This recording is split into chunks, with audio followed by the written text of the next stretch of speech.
ലഭിക്കുള്ളൂ. അപ്പോൾ വെള്ളത്തിനെയും അതേപോലെ വളത്തിനെയൊക്കെ നല്ല രീതിയിൽ വലിച്ചെടുക്കാൻ സഹായിക്കുന്ന ഒരു പ്രൊഡക്റ്റാണ് അഗ്രി ഹ്യൂമിക് എന്ന് പറയുന്നത്. ഇതിൽ അടങ്ങിയിരിക്കുന്നത് ഹ്യൂമിക് ആസിഡ്, ഹ്യൂമിക് ആസിഡ്, ഹ്യൂമിൻ എന്നീ 3 കാര്യങ്ങളാണ് ഇതിൽ അടങ്ങിയിരിക്കുന്നത്. ഇത് വേരുകളുടെ വളർച്ച, അതായത് വെള്ള വേരുകൾ കൂടുതലായിട്ട് ഉണ്ടാവാനായിട്ട് സഹായിക്കുകയാണ് അഗ്രി ഹ്യൂമിക് ലിക്വിഡ് ചെയ്യുന്നത്. നമ്മുടെ പല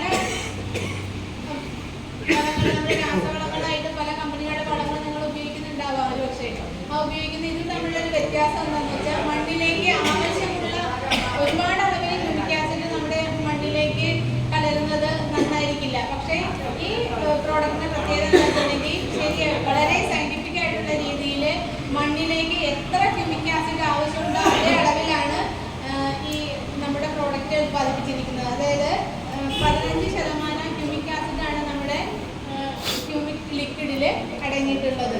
അത് നമുക്ക് വിത്ത് സംരക്ഷണം മുതൽ, അതായത് നമ്മൾ സീഡ് ട്രീറ്റ്മെന്റ് ചെയ്യുന്ന സമയം മുതൽ നമുക്ക് ഉപയോഗിച്ച് തുടങ്ങാൻ പറ്റും.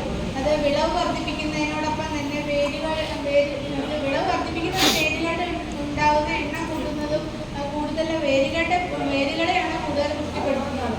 പിന്നെ മണ്ണിന് കൂടുതൽ ഇളക്കം കൊടുക്കുന്നതിനൊക്കെ ഈ ഹ്യൂമിക് ആസിഡ് അല്ലെങ്കിൽ ഹ്യൂമിക് ലിക്വിഡ് ഉപയോഗിക്കുമ്പോൾ നമുക്ക് സാധിക്കുന്നുണ്ട്.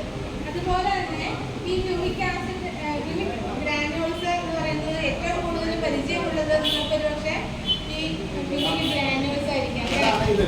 ഇത് ഗ്രാനുൾ എന്ന് പറഞ്ഞ പേര് പറയുന്ന പോലെ തന്നെ തരിയായി കിടക്കുന്ന ഭൂമിയിൽ മാത്രം പ്രയോഗിക്കുന്നതാണെങ്കിൽ ഇത് ഭൂമിയിൽ പ്രയോഗിക്കുന്നതിനോടൊപ്പം തന്നെ ഇലകളിലേക്കും കൂടെ പ്രയോഗിക്കാം. എന്ന് പറഞ്ഞാൽ ഫോളിയർ ആപ്ലിക്കേഷൻ എന്ന് പറയും.